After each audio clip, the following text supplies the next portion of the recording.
Megamind vs. the Doom Syndicate broke my heart so hard that I still refuse to acknowledge it as a real sequel. For a long time, I believed it was the worst character assassination ever. But of course, I was wrong. It can always get worse. But it starts so small, so innocent, you don't even notice your faves are being assassinated. In The Incredibles 2, Bob couldn't hide his jealousy of his wife, Helen.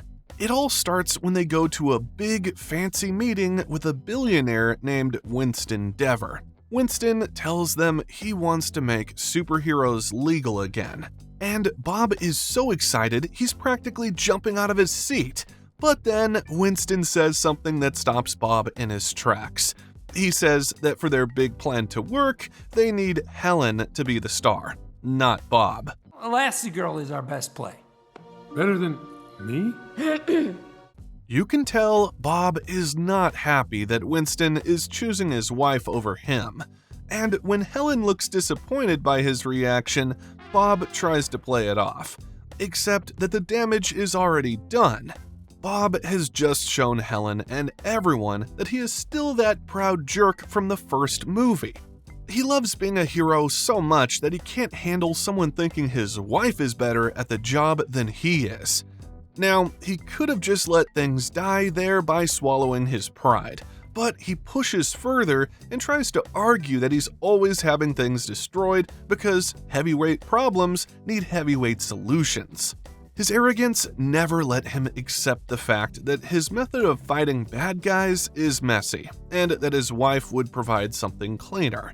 And this is just disappointing, because in the first film, Bob begins as a selfish hero who only cares about glory. He sneaks off to fight crime because he misses the spotlight, and that choice nearly destroys his family. However, over the course of the story, he learns humility.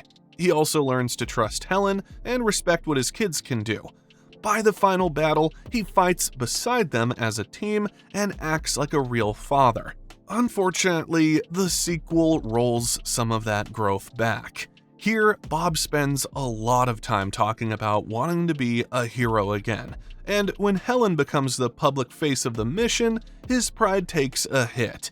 He agrees to stay home with the kids, yet that job quickly overwhelms him. Bob struggles with Dash's homework because the math looks different from what he learned back in his day. He gets angry and confused and barely sleeps while trying to care for Jack-Jack.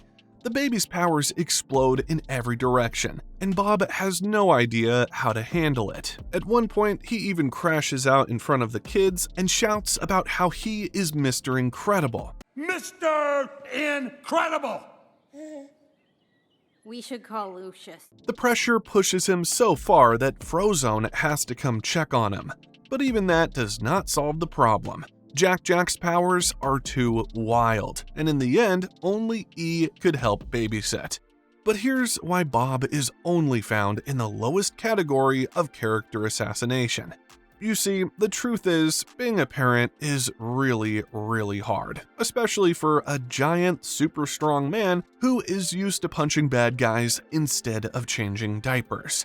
His major issue was just pride and his excessive need to be super every darn time. Nevertheless, his assassination doesn't stay on forever. He wakes Dash up in the middle of the night to figure out the homework together. He apologizes to Violet for messing up her situation with Tony, and he finally admits that he needs to sleep. All of this would not be possible without humility. He was definitely assassinated for a bit, but he eventually remembered how to be a super dad, and he certainly wasn't as annoying as this next character. In June 1998, Disney released their 36th animated feature film, Mulan. It quickly became a must-watch, and one of the reasons why was Mushu. This dude was a mini dragon, beloved for his humor and for serving as a loyal, though proud and incompetent protector and confidant to Mulan. Who can ever forget the scene where Mulan is sleeping in her tent, but then Mushu uses a little cricket as an alarm clock to wake her up. He even makes her a bowl of porridge with 2 eggs and a piece of bacon, so it looks like a happy face. He stuffs the food in her mouth and tells her he's proud of her because he wants her to be the best warrior she can be. That's my tough-looking warrior. That's what I'm talking about. Now get out there and make me proud. Guy was a sweet friend, basically. But then we get to Mulan 2, and it's like a bad spell was cast on him. Instead of helping Mulan, he decides to become the bad guy in her love story. There is a scene where Mulan is talking to her parents about yin and yang, which is all about how different things like the sun and the rain work together to make life beautiful. Her parents give her a special necklace to show that she and her new fiancé Shang need to work together as a team. Mushu watches this from the shadows, and instead of being happy for his friend, he gets a terrible idea. He realizes that if Mulan gets married, he might lose his fancy job as a guardian. So he decides to break them up. Life! Cricky, I'm gonna break them up! Mushu spends the whole movie tricking them and making them fight. He literally tries to destroy Mulan's happiness just so he can keep his pedestal. This is a huge character assassination. He went from a loyal friend who made her happy face porridge to a sneaky saboteur who wants her to be sad and alone, just so she can keep needing him.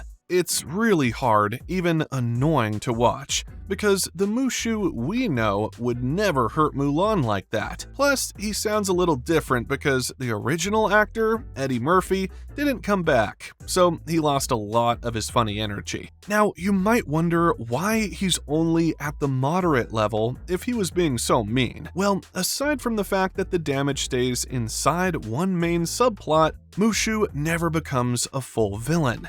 His guilt slowly grows as he sees how sad Mulan becomes. In the end, he admits the truth and helps fix the mess he created. So, by the time the story finishes, he supports Mulan and Shang again. But perhaps the main reason he is not on the next level is that two characters from one film beat him to it.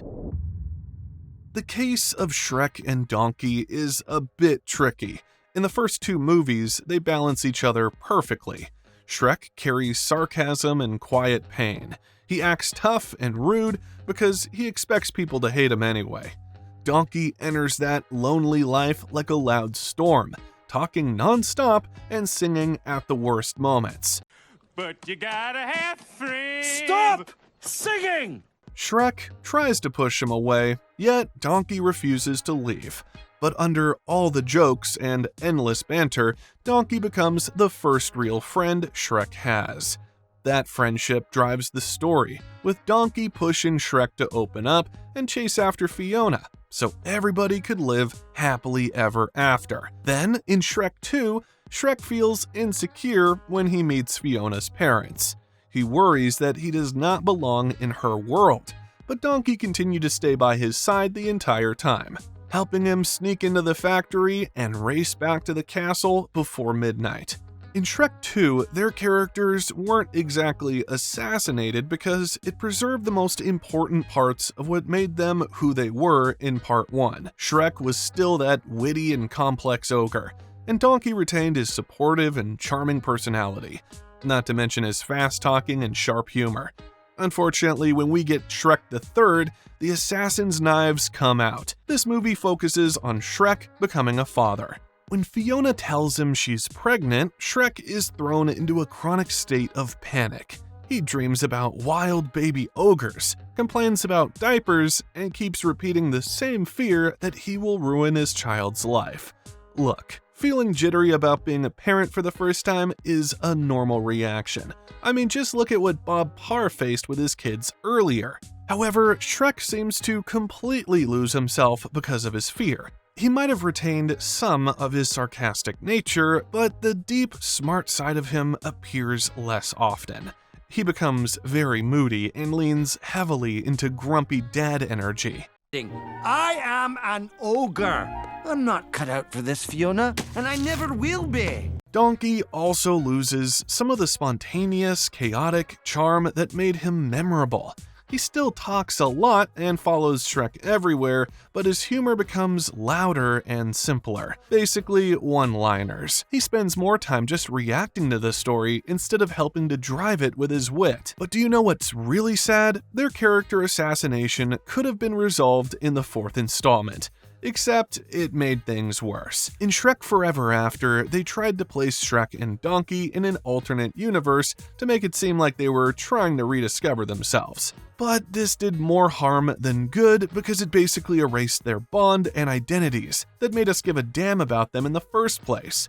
So, because their characters were assassinated in 2 of their latest sequels, they land on the major stage of character assassination. However, the character that came next took a look at Shrek and Donkey's destruction and said, "Hold my beer." At the more severe levels of character assassination, the writers start rewriting the characters into someone completely different. That is the territory we enter with Megamind versus the Doom Syndicate, and the damage done to Megamind himself is hard to ignore. To see how strange this change is, think back to who Megamind was in the first movie. Loud, theatrical, and incredibly smart. This guy could build death rays, giant robots, and a machine that could copy superpowers. That intelligence was the core of his character. Dude could be goofy, dramatic, and even childish sometimes, yet he always felt like the smartest person in the room. That balance made him fun to watch. Unfortunately, the sequel strips that away almost immediately. Instead of a brilliant inventor, Megamind suddenly struggles with basic technology. There's a moment where he cannot even figure out how to use a bloody toaster. The same character who once engineered city-destroying weapons now looks confused by kitchen appliances. How? Scenes like that turn him from a genius with a big ego into someone who barely understands the tools around him. His confidence also shrinks dramatically. The original version of Megamind loved big speeches and dramatic plans. Except in this movie, he spends much of the story hesitating, stalling, and hoping problems solve themselves. When the Doom Syndicate returns, his solution is to pretend he is still a villain and delay them instead of creating an actual plan. But it gets worse. Even his personality feels muted. In the original film, the voice performance from Will Ferrell gave Megamind a loud, playful energy that made every line memorable. In the sequel, he is voiced by Keith Ferguson, and the character instantly becomes meh. He's much quieter and less expressive. But Megamind is not the only thing that is just completely off, because the entire movie is a massive flop. It was released 14 years after the first one, and instead of being a big, beautiful upgrade, it looks like a cheap cartoon made for a tiny TV screen. The colors are dull, the world looks empty, and the characters move like stiff puppets. The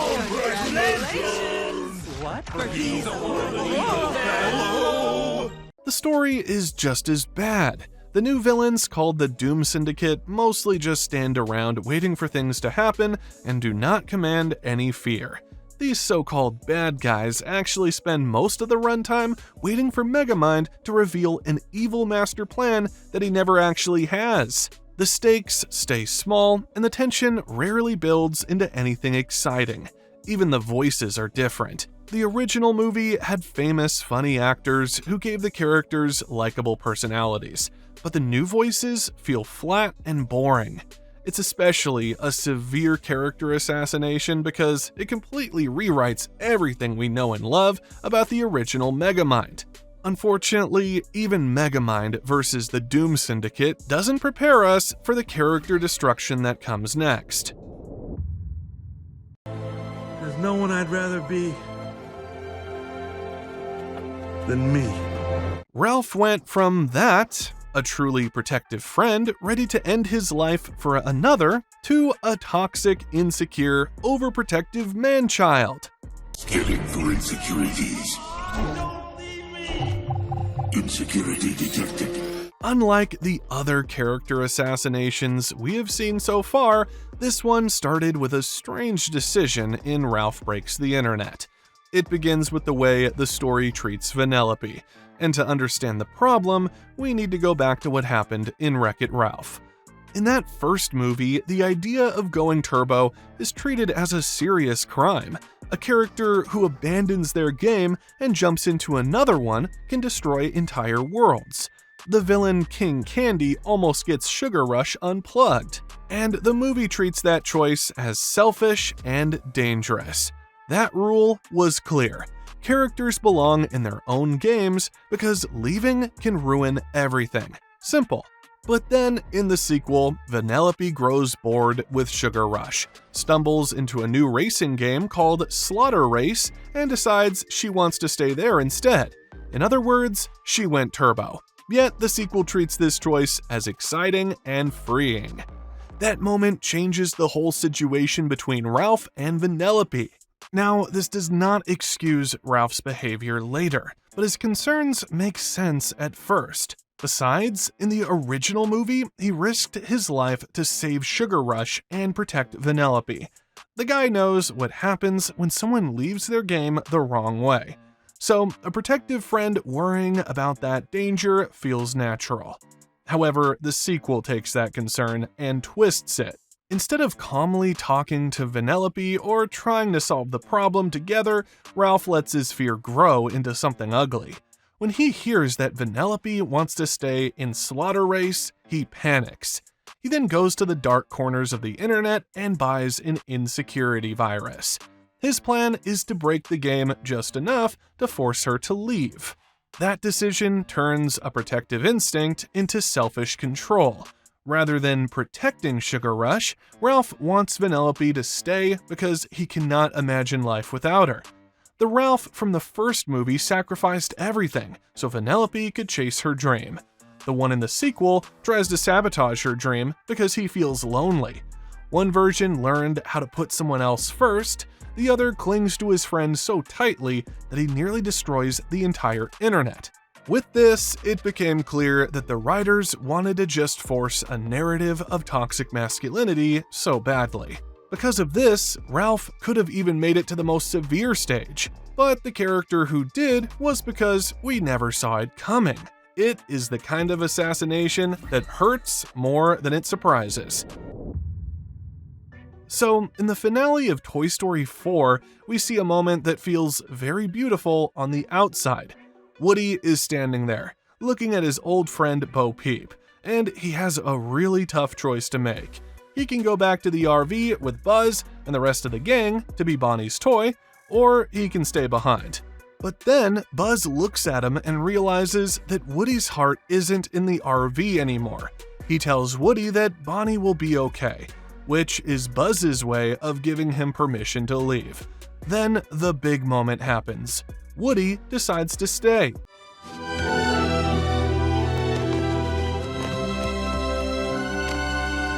He later gives his friends one last big hug, and as the RV drives away, he stands there with Bo, looking at the bright lights of the carnival and the big night sky. It's a heartfelt scene, and for a second, it feels like Woody is finally free to live his own life. But while that scene is touching, it completely goes against everything that Woody has stood for since the very first minute of the first Toy Story. If you think about it, Woody's whole world was built on one single idea. A toy's job is to be there for their child, no matter what. For 3 entire movies, that was Woody's North Star. In the first movie, he risked being lost forever just to get back to Andy. In the second, he turned down the chance to be a famous museum piece because being loved by one kid mattered more than being admired by the whole world. And in the third movie, he fought tooth and nail to keep his family of toys together so they could all be there for a kid. Woody was the leader who believed that loyalty was the most important thing in the world. So when he just walks away from Bonnie, a child who still needs her toys, it feels like the heart of his character was pulled out. The movie tries to make it look like a victory, but it's actually a total reversal of the lessons he spent years teaching us. This is why Woody's character assassination is the most severe on our list. We call this level catastrophic. It's at the very top because Woody was the emotional spine of the entire franchise. So to see him go from the most loyal friend in history to someone who abandons his post is the ultimate character assassination. It's a final villain move because it was the one thing we thought could never happen. Woody was the toy who would never leave, until suddenly he did. And that broke our hearts. That, in my opinion, is the worst character assassination in animation. What's yours? Was it a destroyed hero or a sympathetic villain who lost your sympathy?